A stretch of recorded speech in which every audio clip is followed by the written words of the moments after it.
দেশের মানুষ সেরে উঠবে। আমরা ওনাকে আবারও সুস্থ হয়ে আমাদের মাঝে ফিরে আসলে।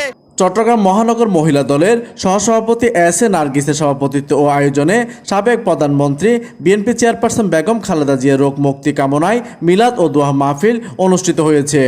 গত 6 ডিসেম্বর বাদে আসর বিশ্বকলোনি ও ব্লক এলাকায় অবস্থিত কমর নাসরিন আর্ডিয়াল মাদ্রাসায় দোয়া ও মিলাদ মাহফিলটি অনুষ্ঠিত হয়।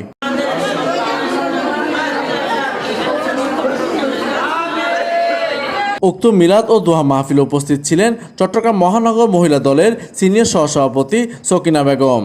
আল্লাহ পাক রব্বুল আলামিনের কাছে আমরা সবাই এক বাক্যে আমরা বলতে চাই, এ আল্লাহ, আমার মা বেগম খালেদা জিয়াকে আমাদের মধ্যে ফিরিয়ে দিন। এই সময় উক্ত অনুষ্ঠানের সভাপতি চট্টগ্রাম মহানগর মহিলা দলের সহসভাপতি এস এ নার্গিস বলেন, দেশের মানুষ সেরে উঠবে।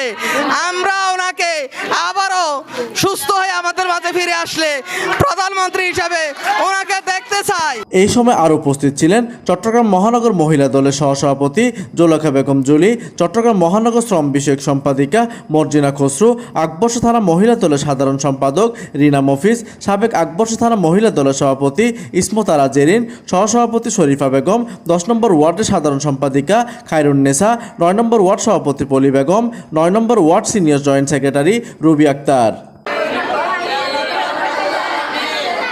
এতে আরও উপস্থিত ছিলেন আকবর্ষ থানা মহিলা দলের সহসভাপতি রিপা আনসারি, মহিলা দল নেত্রী শামিমা, লাভলি আক্তার, আয়েশা, হালিমা, রোজিনা, রোকিয়া সহ অন্যান্য নেতৃবৃন্দ। প্রতিনিধি আফিয়া ফাহমিদা মিফতার, তথ্য ও পাঠানো চিত্রে ডেস্ক নিউজ, দিগন্তের বার্তা 24, চট্টগ্রাম।